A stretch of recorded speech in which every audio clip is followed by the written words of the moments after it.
We required audience feedback through all the stages of our coursework. Again, we will break down this question into planning, ancillary tasks, and construction of our final film.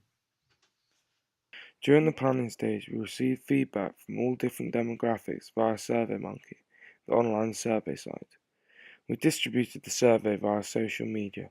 We used targeted questioning to extract key information from our target audience. Neither of us are particularly into indie rock, and therefore the opinions of the target audience themselves is invaluable. We therefore based a lot of our decisions for our actors, props, and locations on the opinions of our target audience. It's of course important to look at this from the other angle, being that the music industry is a business and the audience is the consumer. If the record labels do not provide the consumer with what they want, they will simply go elsewhere. That's why it's extremely important for us as the producers to listen to our audience. The next piece of feedback we got was from our peers about our animatic. The target audience for indie rock is 17 to 20-year-old males, and therefore we asked some of our friends their opinions on our animatic. The feedback we received was largely positive, with many excited for the final film, as well as being offered some constructive criticism. Again, this is equally, if not more valuable than positive comments. For our ancillary tasks, we do not have much guidance to go on. However, when we were creating our digipack drafts, it became clear to us that the 4 elements of the digipack must have a similar style and colour scheme, or they simply won't match. We used this information, as well as some brief research into indie rock artwork, to make informed decisions as to what styles we'd create our digipack. Whilst creating our digipack, we discussed with indie rock fans within our friend group and class as to whether the site appealed to them or not. The feedback of our audience was particularly beneficial in 2 ways.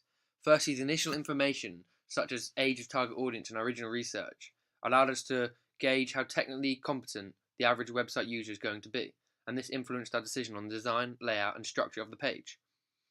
Secondly, it was very helpful having members of our target audience being able to criticise our work as we went along. In regards to how this feedback benefited us, examples are we were told our website was too plain and boring for a young target audience.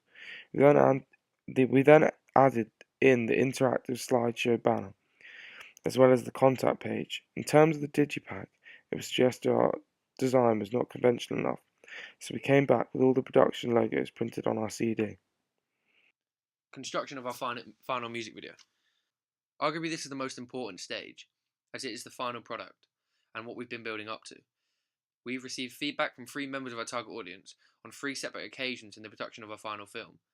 It was very beneficial to have an outsider's perspective of our narrative, in our first draft for example.